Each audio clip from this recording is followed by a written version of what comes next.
महाराज जी, नींद कम से कम आए इसके लिए क्या करूं? नींद बहुत आती है। इसकी तुम चिंता मत करो, नाम जप पे लगो, अपने आप सब ठीक हो जाएगा। जब जागे तब प्रिया भजे ने सोए टांग पसार। स्वामिनी का चिंतन करते हुए सो गए तो निद्रा समाधि स्थिति। 5-6 घंटा तो नींद लेनी चाहिए। जवान शरीर हो 5-6 घंटा सोना चाहिए। अगर नहीं सोओगे तो माला हाथ से छूट जाएगी। नहीं, ऐसे नहीं, ऐसा नहीं। जब सोए तो सोने का जब समय दिया तो पूरा ईमानदारी से दिया, और इसके बाद जब भजन में बैठे तो डट के भजन में बैठे। फिर भजन में झपकी और ये सब वो नहीं, ऐसे थोड़ी भजन, कोई खिलवाड़ थोड़ी भजन ऐसे है। पूरा बचपन से लेकर जैसे भजन में तो ऐसे खिलवाड़ थोड़ी भजन है। तो जब नींद का हम समय दे देते हैं फिर हम आलस्य नहीं करते।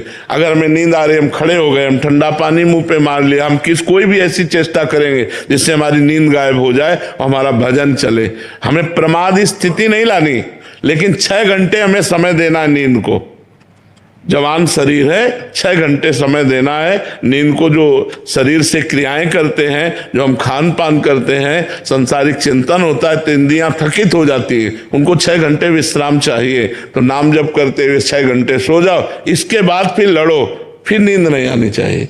नींद को कम करने की बात नहीं सोचनी, अन्य समय नींद नहीं आनी चाहिए। अगर हम 6 घंटे सो गए तो 18 घंटे फिर हम बिल्कुल अलर्ट रहेंगे, हम सावधान रहेंगे, जगेंगे। अगर हम 6 घंटे में कमी करते हैं तो 18 घंटे में वो नींद हमको डिस्टर्ब करेगी। तो हमें डिस्टर्ब ना हो, इसलिए 6 घंटे हम आराम से सो लेते हैं और फिर 18 घंटे हम अपनी क्रियाओं, नाम जप और सब साधन में लगते हैं।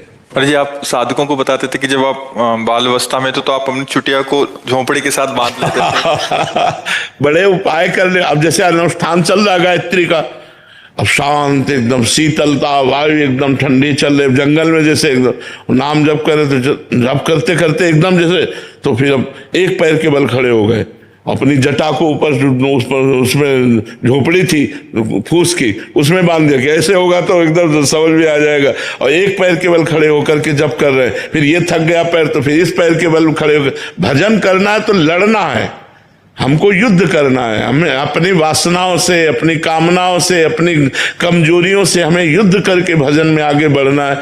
भजन करना कोई खिलवाड़ थोड़ी। आप देखो, माला लेकर के बैठो, मन कितना परेशान करता है। मंत्र में मन लगना, नाम में मन लगना बड़ा कठिन होता है। बड़े भाग्यशाली लोग हैं जो नाम जप कर रहे हैं और जिनका मन भगवान में लग रहा है। धन्य भाग है, अहो भाग्य है। उसके माता धन्य, उसका पिता धन्य, उसका परिवार धन्य।